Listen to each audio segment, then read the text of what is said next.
وما منع الناس أن يؤمنوا إذ جاءهم الهدى إلا أن قالوا أبعث الله بشرا رسولا قل لو كان في الأرض ملائكة يمشون مطمئنين لنزلنا عليهم من السماء ملكا رسولا قل كفى بالله شهيدا بيني وبينكم إنه كان بعباده خبيرا بصيرا ومن يهد الله فهو المهتد ومن يضلل فلن تجد لهم أولياء من دونه ونحشرهم يوم القيامة على وجوههم عميا وبكما وصما مأواهم جهنم كلما خبت زدناهم سعيرا ذلك جزاؤهم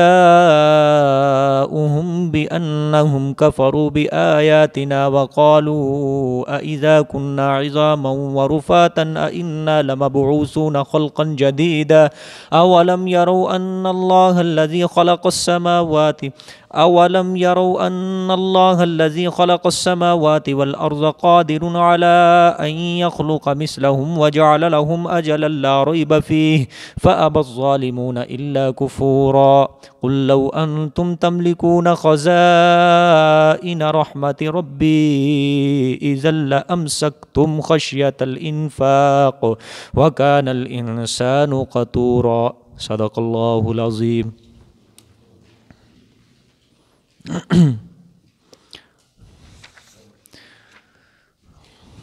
گزشتہ سبق میں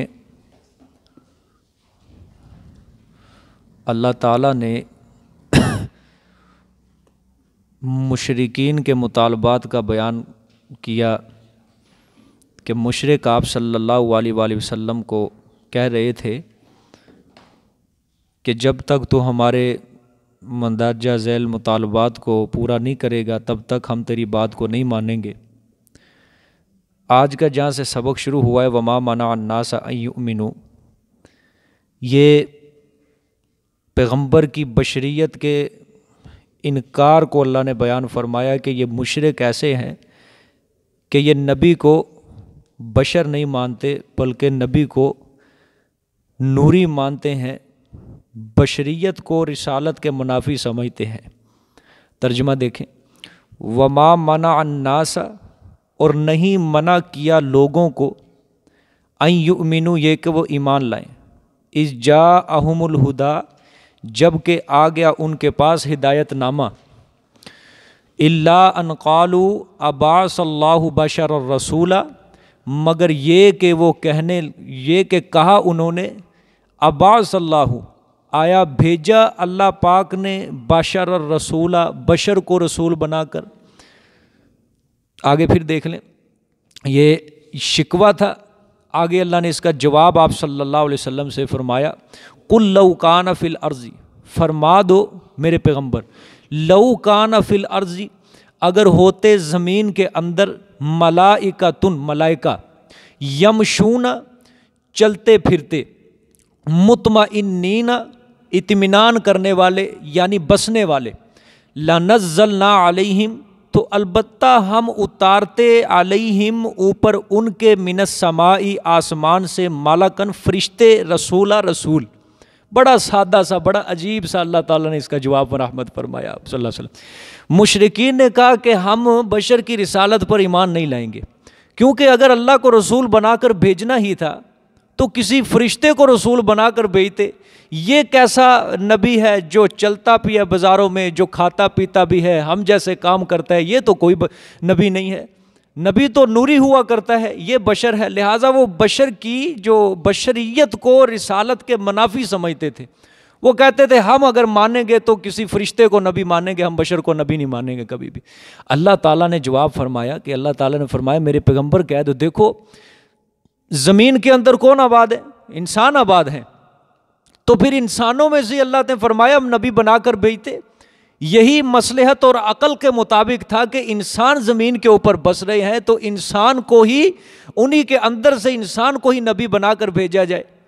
اگر زمین کے اوپر ملائکہ بستے، فرشتے بستے، تو ہم فرشتے کو کسی کو نبی بنا کر بھیج دیتے، لیکن چونکہ انسان بس رہے ہیں ہم نے انسان کو ہی نبی بنا کر بھیجا تاکہ یہ ہم جنس ہو جائیں اور ایک دوسرے سے اس کی طبیعت کیا ہو جائے؟ مانوس ہو جائے، ایک دوسرے سے اس کی طبیعت کیا ہو جائے؟ مانوس ہو جائے۔ اگر ہم فرشتے کو نبی بنا کر بھیجتے تو تمہاری طبیعت مانوس نہ ہوتی، اس لیے بشر کو نبی بنا کر بھیجا تاکہ تبلیغ کے احکام سمجھنے کے اندر تمہارے اندر کیا ہو جائے؟ آسانی پیدا ہو جائے تمہارے لیے، ٹھیک ہے، تم اس سے مانوس ہو جاؤ، ٹھیک ہے۔ ایک جواب اللہ نے یہ دیا۔ دوسرا، قُلْ كَفَى بِاللَّهِ شَهِيدًا بَيْنِي وَبَيْنَكُمْ، فرما دو کافی ہے اللہ گواہ میرے درمیان اور تمہارے درمیان، انہو کان بعبادہ خبیرا بصیرا، بے شک وہ اللہ ہے ساتھ اپنے بندوں کے خبر رکھنے والا اور دیکھنے والا۔ میرے پیغمبر آپ یہ بھی جواب دے دیں، ان کو کہہ دیں کہ اللہ میرے اور تمہارے درمیان گواہ ہے، اسے معلوم ہے کہ میں نے رسالت کے احکام تم تک صحیح طریقے سے پہنچا دیے ہیں، میں نے اپنا فریضہ ادا کر دیا ہے، اور اللہ اس چیز کے اوپر بھی گواہ ہے، اور اسے وہ یہ بھی معلوم ہے کہ تم نے محض ضد کی وجہ سے، اناد کی وجہ سے اللہ تعالیٰ کے احکامات کو ٹھکرا دیا، مسئلہ توحید قبول کرنے سے تم نے انکار کر دیا ہے۔ اللہ تعالیٰ اپنے بندوں کے ہر حال احوال سے واقف ہے، وہ اس کے اعمال کے مطابق قیامت والے دن جزا اور سزا کا فیصلہ کرے گا، ٹھیک ہے۔ انہ کان بعبادہ خبیرا بصیرا، بے شک وہ ہے ساتھ اپنے بندوں کے خبر رکھنے والا، دیکھنے والا۔ آگے تخویف اخروی ہے، وَمَن يَهْدِ اللَّهُ فَهُوَ الْمُهْتَدِ، اور وہ انسان کہ جسے ہدایت دے اللہ پاک، فَهُوَ الْمُهْتَدِ، پس وہ ہدایت والا ہے، ہدایت یافتہ ہے، یعنی ہدایت حاصل کرنے والا ہے۔ وَمَن يُضْلِلْ، اور وہ انسان جس کو اللہ گمراہ کر دے، فَلَن تَجِدَ لَهُمْ أَوْلِيَاءَ مِن دُونِهِ، پس ہرگز نہیں تو پائے گا واسطے ان کے کوئی کارساز، من دونہ، اس کے علاوہ، یعنی اللہ کے علاوہ، ٹھیک ہے۔ اللہ تعالیٰ نے فرمایا ہدایت اور ضلالت، ہدایت اور گمراہی صرف اللہ کے ہاتھ کے اندر ہے۔ اللہ جس کو چاہے ہدایت دے دے، اللہ جس کو چاہے ہدایت دے دے، اور ہدایت کے اوپر اس کو استقامت دے دے۔ مخلوق کے اندر کسی کو پھر کوئی طاقت نہیں ہے، کوئی قوت نہیں ہے کہ جس کو اللہ ہدایت دے دے اس سے وہ ہدایت کو چھین لے، اور جس کو اللہ گمراہ کر دے، جس کو اللہ گمراہ کر دے، ازل سے جس کو گمراہی لکھی گئی تھی اللہ نے اس کو گمراہ کر دیا، تو کوئی ایسا زمین کے اندر، کوئی ایسی مخلوق کے اندر کسی کے اندر طاقت نہیں، قوت نہیں ہے کہ اللہ تعالیٰ سے ہدایت کو چھین کر وہ اس کو ہدایت کو دے دے۔ اللہ نے فرمایا جس کو میں نے ہدایت دے دی وہی ہدایت والا بنے گا، اور جس کو میں نے گمراہ کر دیا پس وہ گمراہ ہی رہے گا، ٹھیک ہے۔ پس ہرگز آپ نہیں پائیں گے واسطے ان کے کوئی کارساز اس اللہ کے علاوہ، یعنی آپ کے ہاتھ میں ہدایت اور گمراہی کا قدرت نہیں ہے، ہدایت اور گمراہی صرف اور صرف میری قدرت کے اندر ہے، ٹھیک ہے۔ آگے وَنَحْشُرُهُمْ يَوْمَ الْقِيَامَةِ عَلَى وُجُوهِهِمْ عُمْيًا وَبُكْمًا وَصُمًّا، ہاں، اور ہم اٹھائیں گے ان کو قیامت کے دن، یعنی مشرکوں کو، کافروں کو قیامت کے دن اٹھائیں گے۔ کس طرح؟ کیفیت، عَلَى وُجُوهِهِمْ، ان کے منہوں پر، الٹا منہوں پر، ٹھیک ہے۔ عُمْيًا، حالت کیا ہوگی ان کی؟ اندھے ہوں گے، وَبُكْمًا، اور گونگے ہوں گے، وَصُمًّا، اور بہرے ہوں گے، ٹھیک ہے۔ وہ کیا ہوں گے؟ بہرے ہوں گے۔ اللہ نے فرمایا قیامت والے دن سب کے اعمال کا نتیجہ میں ظاہر کر دوں گا۔ قیامت کے دن ہم ان گمراہوں کو کس طرح اٹھائیں گے؟ ان کے منہوں کے بل اٹھائیں گے، ان کے منہوں کے بل اٹھائیں گے، اور حالت ان کی کیا ہوگی کہ یہ سزا ان کو اس لیے دی جائے گی، یہ الٹے کیوں اٹھائے جائیں گے؟ یہ سزا اس لیے دی جائے گی کہ دنیا میں یہ ظالم الٹا چلتے تھے، دنیا میں کیا چلتے تھے؟ الٹا۔ مسئلہ توحید کو قبول کرو، یہ ہے سیدھا رستہ، شرک کے اوپر چلنا یہ ہے الٹا رستہ۔ یہ ظالم الٹے چلتے تھے، قیامت والے دن بھی ہم ان کو الٹا ہی اٹھائیں گے، اور حالت کیا ہوگی ان کی کہ اندھے ہوں گے، کیا ہوں گے؟ اندھے ہوں گے، گونگے ہوں گے، بہرے ہوں گے، ٹھیک ہے۔ یعنی دنیا کے اندر بھی یہ حق کو دیکھنے سے اندھے تھے، اور وَبُكْمًا، اور حق کو بیان کرنے سے یہ گونگے تھے، اور حق کو سننے سے یہ بہرے تھے۔ قیامت والے دن بھی ہم ان کی ایک بار یہ حالت کریں گے، اور یہ جو مشرکین کی، کافروں کی یہ قیامت والے دن یہ حالت ہوگی، یہ ابتدائی حالت ہوگی ان کی، کیا ہوگی؟ ابتدائی حالت۔ لیکن بعد میں جب محشر کے میدان میں جمع ہوں گے پھر یہ ان کو سماعت اور بینائی کو واپس لوٹا دیا جائے گا، کیونکہ قرآن پاک کی دوسری آیات کے اندر ان کا بولنا، ان کا سننا سب ثابت ہے، ٹھیک ہے۔ یہ جو کیفیت ہوگی ان کی اندھا بہرا گنگا ہونے والی، یہ جب قبروں سے اٹھائے جائیں گے یہ ابتدائی کیفیت ہوگی ان کی، کافروں کے مشرک. لیکن ان کا سننا ان کا بولنا یہ بعد میں بحال کر دیا جائے گا، چونکہ قرآن پاک کی اور دوسری بہت زیادہ آیات اس چیز سے بری ہوئی ہیں اور احادیث متواترہ بھی اس چیز سے بری ہوئی ہیں، چونکہ یہ ابتدائی کیفیت ہوگی. وَمَأْوَاهُمْ جَهَنَّمْ، اور ان ظالموں کے لیے ٹھکانہ کیا ہوگا؟ جہنم ہوگا. اللہ اکبر. كُلَّمَا خَبَتْ، جب ذرا دھیمی ہوگی جہنم کی آگ، جب ذرا، آپ کے نسخے میں بجھنا لکھا ہے، اس کا ترجمہ بجھنا نہیں کرنا ترجمہ، کلما خبت، جب دھیمی ہوگی آگ، زدناہم سعیرا، بڑھا دیں گے ہم ان کو جوش میں، بڑھا دیں گے ہم ان کو جوش میں. اللہ نے فرمایا ان کو گمراہوں کا ٹھکانہ جہنم ہوگا. جب آگ تھوڑی سی دھیمی ہونے لگے گی ہم اس آگ کو اور بھڑکا دیں گے. جب وہ آگ دھیمی ہوگی ہم اس آگ کو کیا کر دیں گے؟ اور بھڑکا دیں گے. ٹھیک ہے، آگے دیکھیں. اب اللہ تعالیٰ یہ سبب عذاب بیان فرمائیں گے، سبب سزا، یہ کیوں ان کو عذاب دیا جائے گا. ذالک جزاؤہم بانہم کفروا بآیاتنا وقالوا اذا كنا عظاما ورفاتا انا لمبعوثون خلقا جدیدا.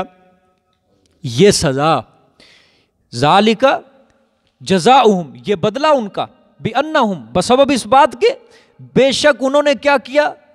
انکار کیا، بآیاتنا، ساتھ ہماری آیات کے، وقالوا اذا كنا عظاما ورفاتا، اور ساتھ یہ بھی کہا، اور کہا انہوں نے، آیا جب ہم ہو گئے ہڈیاں، آیا جب ہم ہو گئے ہڈیاں، ورفاتا، اور ساتھ چورا چورا بھی، ہڈیوں کا کیا ہو گیا؟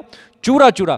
انا لمبعوثون خلقا جدیدا، آیا بے شک البتہ اٹھائے جائیں گے ہم خلقا جدیدا، نئی پیدائش کے ساتھ.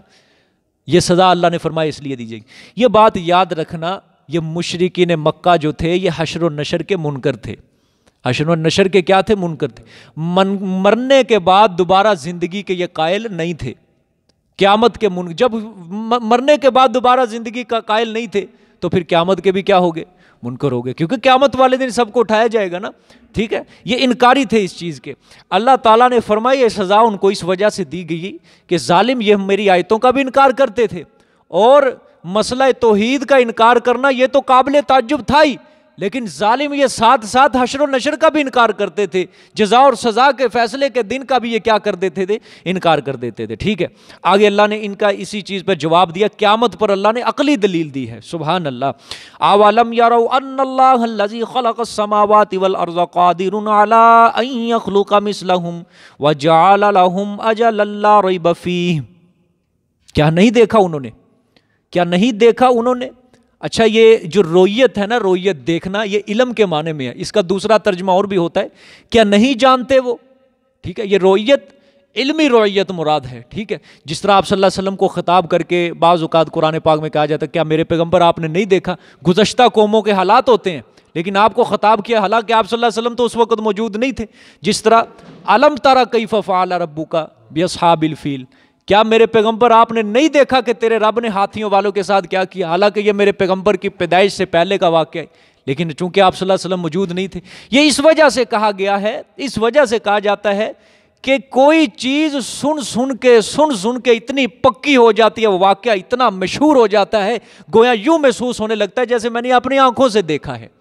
جیسے قائد اعظم ہے، ہم نے اپنی آنکھوں سے نہیں دیکھا، لیکن چونکہ ہم نے سن لیا، کتابوں میں پڑھ لیا، قائد اعظم نے یہ ملک بنایا، قائد اعظم، گویا ہم نے قائد اعظم کو اپنی آنکھوں سے دیکھ لیا. اس رؤیت کو، اس دیکھنے کو علم کے معنی میں کیا جاتا ہے پھر. ٹھیک ہے، اس لیے فرمایا اللہ نے اولم یروا، کیا نہیں دیکھا انہوں نے، ان اللہ الذی خلق السماوات والارض، بے شک اللہ وہ ذات پاک ہے جس نے بنایا آسمانوں کو اور زمینوں کو، آسمانوں کو اور زمینوں کو.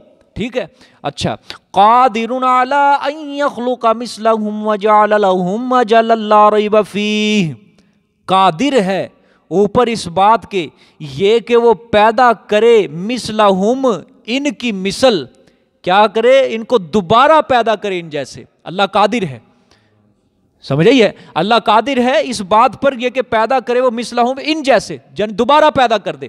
وجعل لهم اجلا لا ریب فیہ، اور کر دیا اللہ نے واسطے ان کے پیدا کرنے کے لیے، کر دیا اللہ نے واسطے ان کے دوبارہ پیدا کرنے کے لیے کیا؟ اجلن، ایک میعاد مقرر، لا ریب فیہ، کہ نہیں ہے کوئی شک اس کے اندر، ٹھیک ہے، اس کے اندر کوئی شک نہیں ہے۔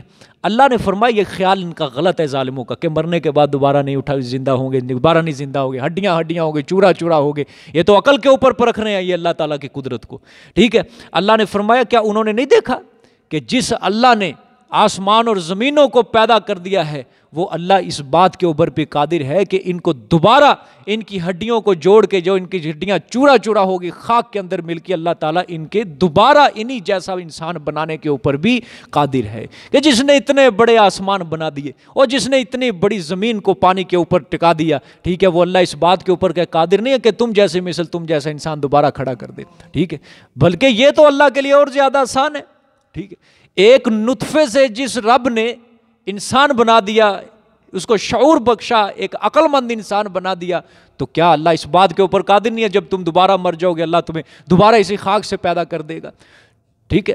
خاک سے ہی انسان کی ابتدا ہوئی ہے اور دوبارہ بھی اللہ کس سے ابتدا کر دے گا؟ اس کی خاک سے ابتدا کر دے گا، ٹھیک ہے۔ آگے فرمایا ہاں اللہ نے فرمایا لیکن اللہ نے اس دوبارہ پیدا کرنے کے لیے ایک وقت مقرر کیا ہوا ہے۔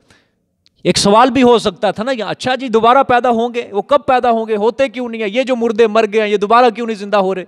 تو اس کا اللہ نے جواب دیا وہ جو دوبارہ زندگی دینا ہے نا، جب دوبارہ زندہ کروں گا اس کے لیے ایک وقت میں نے مقرر کر کے رکھا ہوا ہے، ٹھیک ہے۔ جس طرح دنیاوی حیات کے لیے ایک وقت مقرر ہے، جس طرح دنیاوی حیات کے لیے دنیاوی زندگی کے لیے ایک وقت مقرر ہے، اسی طرح آخرت میں دوبارہ زندگی کے لیے بھی کیا ہے؟ ایک وقت مقرر ہے۔ جب میں نے دوبارہ قبروں سے اٹھانا ہے وہ وقت بھی کیا ہے؟ مقرر ہے، ٹھیک ہے۔ لا ریب فیہ، اس کے اندر کوئی شک نہیں ہے، وہ دن آئے گا، وہ دن آئے گا، ٹھیک ہے۔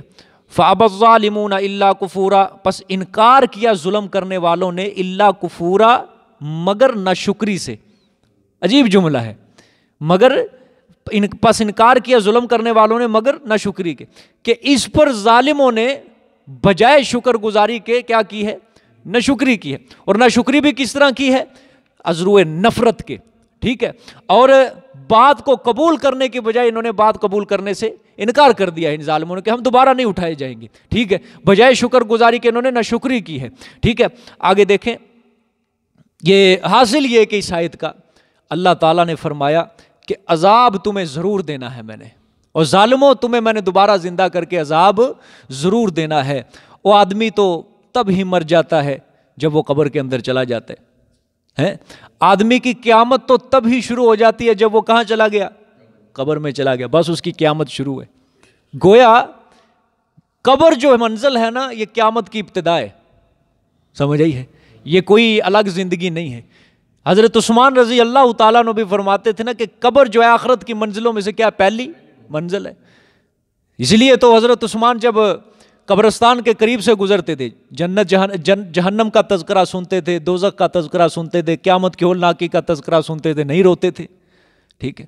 لیکن جب قبرستان کے قریب سے گزرتے تھے حضرت عثمان رونے لگ جاتے تھے بہت زیادہ۔ کسی نے پوچھا حضرت آپ کے سامنے جہنم کا تذکرہ کیا جا آپ روتے نہیں ہو، یہ قبر کو دیکھ کے آپ رونے لگ جاتے ہو؟ حضرت نے جواب دیا کہ قبر جو ہے آخرت کی منزلوں میں سے پہلی منزل ہے، آخرت کی سیڑھیوں میں سے یہ پہلی سیڑھی ہے، جو اس سیڑھی کے اندر جو اس منزل میں کامیاب ہو گیا وہ آخرت کی ساری منزلوں میں کامیاب ہو جائے گا، ٹھیک ہے۔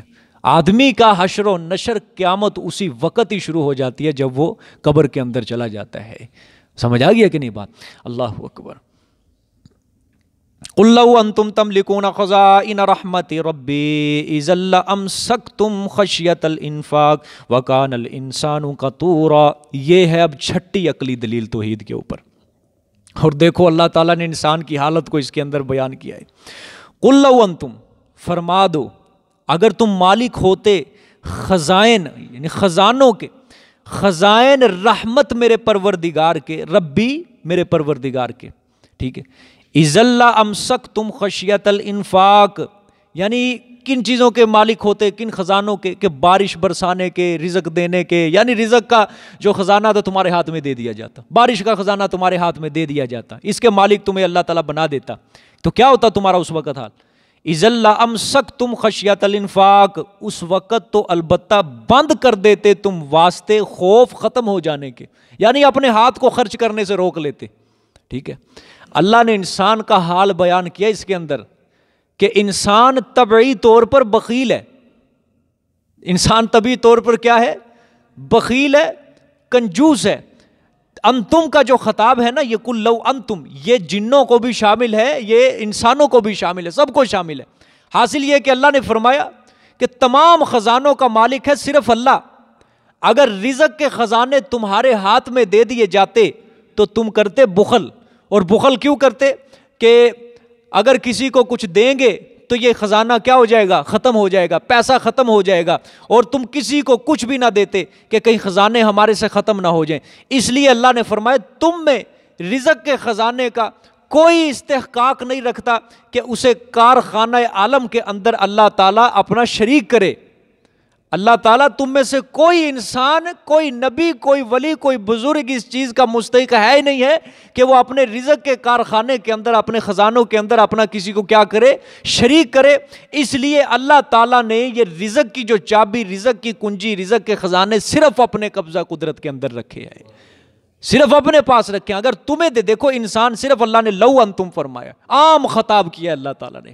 فرما دو میرے پیغمبر، اگر تم مالک ہوتے خزائن میرے پروردگار کی رحمت کے، اذا لامسکتم خشیۃ الانفاق، تو اس وقت البتہ بند کر دیتے تم واسطے خوف ختم ہو جانے کے. ٹھیک ہے، آگے فرمائے وکان الانسان قتورا، اور ہے انسان دل کا تنگ. ٹھیک ہے، اللہ تعالیٰ نے، اب مفسرین نے فرمایا ہے یہ آیت، اختلاف ہے مفسرین کا. بعض کہتے ہیں یہ جو آیت ہے یہ صرف مشرکوں کے بارے میں ہے، لیکن جمہور مفسرین اس بات کی طرف ہے یہ آیت عام ہے، ہر انسان کے اوپر یہ آیت ہے، ہر انسان کے اوپر یہ آیت ہے. ٹھیک ہے، کہ انسان کی اللہ تعالیٰ نے طبعی حالت کو بیان فرمایا ہے کہ تیری طبیعت کے اندر کنجوسی ہے، بخیل ہے. تیری طبیعت کے اندر کیا ہے؟ کنجوسی ہے، بخیل ہے. ہاں، اللہ تعالیٰ نے یہ تیرے اوپر کرم نوازی کی، تیرے اوپر مہربانی کی کہ تجھے اپنے رستے کے اندر خرچ کرنے کی توفیق بخشی ہے. سمجھے؟ کیونکہ اللہ کے رستے میں خرچ کرنا کیا ہے؟ نیکی ہے. کیا ہے؟ نیکی ہے.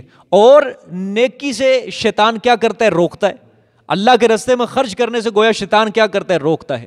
ٹھیک ہے، تو اللہ نے فرمایا انسان کی طبعی حالت کیا ہے؟ بخیل ہے، یہ انسان کنجوس ہے. یہ اللہ کی کرم نوازی ہے جو اللہ تعالیٰ اپنے رستے میں خرچ کرنے کی اس کو کیا کہ دیتا ہے؟ توفیق دیتے تھے. جزاک اللہ جی، صدق اللہ العظیم.